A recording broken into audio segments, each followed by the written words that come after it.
Alright, how we doing, folks? Here, Bull Marcos 18205 numbers after the name.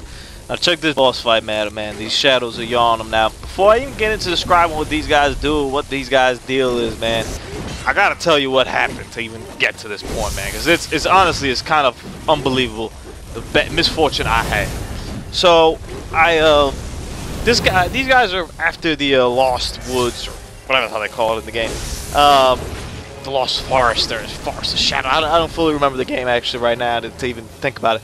But in essence, you're in this kind of lost woodland area, just wandering in circles for a large amount of time, fighting a lot of new enemies, big enemies. They're not necessarily the most difficult, but they're new, big, and pretty intimidating enemies.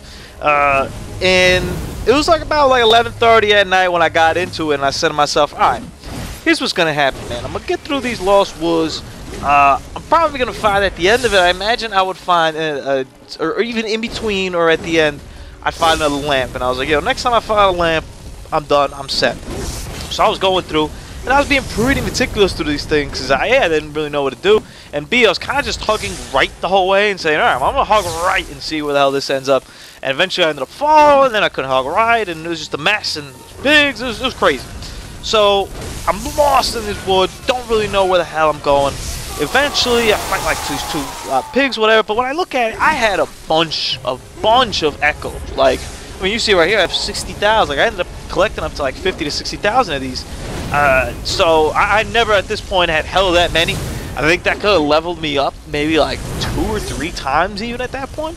So I was like, oh man, like I really got to get a bonfire. That lamp. I was like, I considered turning around and going back, but I was like, yo, that's some bitch shit. I don't do that. I'm going to keep pushing forward. Eventually, I made it to a clearing. It was just this big open area. But let me put it this way. There was a smaller open area, a bigger open area, and then there looked to be like a wall of mist, of white mist, which if you know anything about this game or even about Dark Souls, was that the boss is after that. So I kind of looked at it and I said, alright, that's cool. The boss is after that. Maybe this big open area, there's a lamp, and I'll be good. Nope. Got into the big open area. The mist showed up behind me. That mist I was seeing was one in front of me and one behind me. All of a sudden I was trapped, and I had to fight these guys.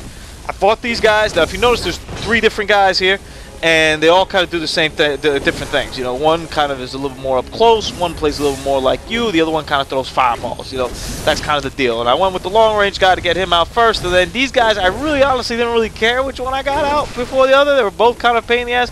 But I did try to focus on getting one guy in. And you'll see me here taking some punches just because I want to try to at least get one of these guys.